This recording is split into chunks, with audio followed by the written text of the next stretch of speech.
आवे न जावे मरे नहीं जन्मे सोई निज पीव हमारा हो। न प्रथम जननी ने जन्मो ना कोई सृजनहारा हो। साध न सिद्ध मुनि ना तपसी ना कोई करत आचारा हो। ना खट दर्शन चार बरन में ना आश्रम व्यवहारा हो। न त्रिदेवा सोहम शक्ति निराकार से पारा हो। शब्द अतीत अटल अविनाशी क्षर अक्षर से न्यारा हो। ज्योति स्वरूप निरंजन नाही ना ओम हुंकारा हो। धरनी न गगन पवन ना पानी ना रवि चंदा तारा हो। है प्रगट पर दिसत नाही सतगुरु सैन सहारा हो। कहे कबीर सर्व ही साहब परखो परखन हारा हो।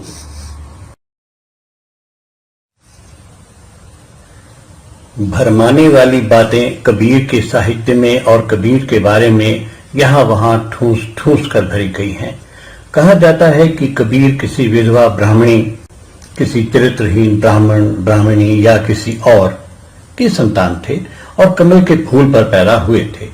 लेकिन लोगों के दिल में बसे कबीर की शख्सियत दरअसल वह सियानापन है जिसने अपने विवेक से सोचने, अंधविश्वास से पीछा छुड़ाने, छुआछूत, जातिवाद, ईश्वरवाद, अवतारवाद, धार्मिकता के दायरों और ब्राह्मणवादी संस्कृति की नेगेटिव नकारात्मक बातों के प्रति लोगों को चेताया है। कबीर के पैदा होने से पहले उनके 3-4 पीढ़ी पहले के पुरखों ने जातिवाद के कारण हो रहे जुल्मों से तंग आकर इस्लाम अपनाया था। हिंदू और मुस्लिम समाज के बीच पले बढ़े नूर अली और नीमा नामक दंपति के यहाँ कबीर पैदा हुए, जो अपने व्यवसाय के आधार पर बुनकर या जुलाही कहलाते थे। कबीर बहुत जानकार और विवेकी पुरुष थे। उनकी वाणी से लगता ही नहीं कि वे अनपढ़ थे। अपने परिवेश में उनका ज्ञान और समझ पंडितों से बेहतर और व्यावहारिक हो गई। वे किसी भी धर्म संप्रदाय की परवाह किए बिना मानवता की खरी बात कहते हैं। चूंकि मुस्लिम समाज में रहते हुए भी जातिवाद ने उनका पीछा नहीं छोड़ा, इसलिए वे हिंदू मुसलमानों में फैले जातिवाद और कट्टर पंथ पर बेबाक बोले हैं। कबीर ने अपने समय में जातिवाद के खिलाफ कोई जन आंदोलन भले न चलाया हो, लेकिन उनकी प्रखर वाणी ने जन आंदोलन की पुख्ता जमीन जरूर तैयार कर दी, जिस पर आगे चलकर कई संत और डॉक्टर अंबेडकर जैसे लोग खड़े हुए। कबीर की जीवनी में चमत्कारों, रोचक भयानक कथाओं को जोड़ा गया है, जैसे फिल्मों में होता है। लोगों को आकर्षित करने के लिए ऐसा किया जाता है। इन कहानियों को यदि जाने दें तो कबीर एक विवेकी, तर्कवादी और तर्कशील पुरुष के रूप में सामने खड़े दिखते हैं, जो व्यक्ति की शारीरिक और मानसिक आजादी की रोशनी लिए खड़े हैं। पंडितों की सरस्वती का तो पता नहीं, लेकिन कबीर की वाणी सदियों से लोगों की जिह्वा पर चढ़ी थी, लेकिन उसे साहित्य से दूर रखा गया। इसके पीछे कई तरह का स्वार्थ रहा। शायद इस तथ्य को छिपाने की भी कोशिश थी कि वैदिक धर्म से अलग एक और सशक्त धार्मिक परंपरा भी थी, जो ब्राह्मणवादी परंपरा से अलग थी। भारत का सबसे अधिक प्रचलित और प्राचीन धर्म बौद्ध धर्म है। कबीर में बौद्ध धर्म की तर्कशीलता और मानवीय दृष्टिकोण रचा बसा है। भारत से उपजे उस बौद्ध धर्म का व्यापक प्रभाव ही है कि इस्लाम की पृष्ठभूमि के बावजूद कबीर सभी वंचित वर्गों के दिल में बसते चले गए, जैसे बुद्ध बसे हुए हैं। कबीर आम आदमी के धार्मिक सामाजिक नुमाइंदे की तरह हैं। उन्होंने ब्राह्मणवाद का खुलकर विरोध किया, जिससे चिढ़कर उस समय की एकमात्र पढ़ी लिखी जमात ब्राह्मणों ने कबीर की वाणी को कई तरह बिगाड़ा और कबीर की भाषा के साथ खिलवाड़ किया। आज फैसला करना मुश्किल है कि कबीर की शुद्ध वाणी कितनी बची है, लेकिन कबीर और नाथपंथी परंपरा ने कबीर की वाणी को कुछ न कुछ बचा कर रखा है। कबीर का व्यक्तित्व अनुपम था। वे अपने जीवन काल में प्रसिद्ध हो गए थे। उनके मुकाबिल किसी ब्राह्मण को लाकर खड़ा करना ब्राह्मणों को जरूरी लगा होगा। शायद इसीलिए रामचरितमानस लिखने वाले तुलसीदास दुबे को भी संतों की परंपरा में रखने की कोशिश की गई। दूसरी ओर ब्राह्मणों ने क्रांतिकारी कबीर को भक्त यानी दास यानी मांगने वाला कहकर ठगा। कबीर के गाये क्रांति चिंतन, रेवोल्यूशनरी थिंकिंग को बड़ी चालाकी से भक्ति का ऐसा रंग दिया गया कि कबीर की वाणी भिखारियों के राष्ट्रगान जैसी बन गई। चिड़ी चोंच भर ले गई, आपने गलियों में सुना होगा। लेकिन कबीर को ध्यान से पढ़ें तो पाएंगे कि कबीर की वाणी भिखारियों का नहीं, स्वाभिमानियों का गीत है। संत मत की अपनी तकनीकी शब्दावली है, जिसमें नारी का मतलब कामना या इच्छा से है, लेकिन मूर्ख पंडितों ने कुछ दोहों के मतलब में हेराफेरी करके कबीर को नारी विरोधी कहा। उस पर लांछन लगाने में कोई कसर नहीं छोड़ी। उन्हें नारी विरोधी तक कहा गया। जनमानस में दर्ज है कि कबीर सारा जीवन गृहस्थी थे। संन्यास उनकी शिक्षा में शामिल नहीं था। वे गृहस्थी सत्पुरुष थे और गृहस्थ नारी के बिना नहीं होता।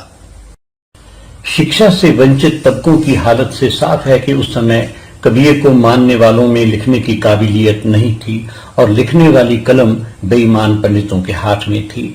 इसलिए जो बेईमानी बुद्ध मत के साथ की गई, वही कबीर मत के साथ भी की गई।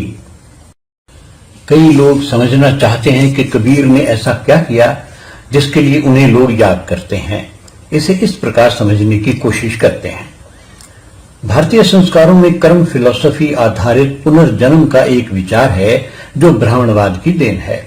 इसका उद्देश्य भारत की गरीब जातियों को मानसिक रूप से गुलाम बनाए रखना था, ताकि व्यवस्था के मारे लोग अपने पिछले जन्म और कर्मों को ही कोसते रहें और ब्राह्मणवादी व्यवस्था का विरोध जोर ना पकड़े। जाहिर है कि कर्म और पुनर्जन्म के ये विचार व्यवस्था आधारित अत्याचार और गुलामी के विरुद्ध संभावित संघर्ष को सदियों तक रोकते रहे। इधर कबीर आवागमन से निकलने की बात करते हैं। यह अपने आप में प्रमाण है कि पुनर्जन्म के विचार से मुक्ति संभव है और उसमें भलाई है। भारत का सनातन दर्शन कहता है कि जो भी है अभी है और इसी क्षण में है। बुद्ध और कबीर अब और यहीं की बात करते हैं, जन्मों की नहीं।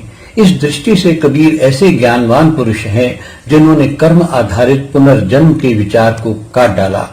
यही जय कबीर और धन्य कबीर का अर्थ है। ब्राह्मणों के लिखे साहित्य में जन्म लेने के कई रास्तों का वर्णन है जो अस्वाभाविक है और केवल मनोरंजन करता है, जैसे मछली से इंसान पैदा होना, द्रोण से पैदा होना, सूर्य के आशीर्वाद से गर्भ ठहरना आदि। ब्राह्मणों ने कबीर के जन्म की कहानी भी इसी तर्ज पर लिखी। इस बात की पूरी संभावना है कि ब्राह्मणों ने ज्ञान ध्यान की बात करने वाले और अपने जीवन में बिना किसी मीडिया का सहारा लिए बहुत लोकप्रिय हो चुके कबीर के साथ किसी विधवा ब्राह्मणी या किसी रामानंद नामक ब्राह्मण की कथा इसलिए जोड़ी ताकि कबीर के नाम पर वे मंदिर बना लें, जो ब्राह्मणों का व्यवसाय है। ध्यान रहे कि बहुत से कबीर मंदिर ब्राह्मणों के कब्जे वाले हैं। कबीरपंथी वहां जाकर खूब चढ़ावा चढ़ाते हैं। यह पैसा लौटकर कबीरपंथियों के पास किसी रूप में नहीं आता। जो कबीर मंदिर कबीरपंथियों के कब्जे वाले हैं, उनमें चढ़ा पैसा कबीरपंथियों के सामाजिक विकास के लिए उपलब्ध हो सकता है। नीमा ने कबीर को लहरतारा के पास सन 1398 में जन्म दिया। युवा कबीर का विवाह लोई से हुआ, जिसने सारा जीवन परिवार पति की सेवा में लगाया। उनकी 2 संतानें हुई, बेटा कमाल और बेटी कमाली। कमाली की गणना महिला संतों में होती है। कबीर ने जीवन भर मेहनत से कपड़ा बुनने का काम किया और परिवार को पाला। डॉक्टर अंबेडकर कबीरपंथी परिवार से थे और कबीर उनके प्रेरणा स्रोत थे। अंत में इस बात को ठीक से समझ लेना जरूरी है कि कबीर यदि भक्त थे और केवल भक्ति करते थे तो ब्राह्मण या किसी और को इस पर क्या आपत्ति हो सकती थी? उन्हें सताया क्यों जाता? असल बात यह है कि कबीर जन जागृति लाने का कार्य कर रहे थे और उनका वह कार्य अब पहले से तेज हुआ है।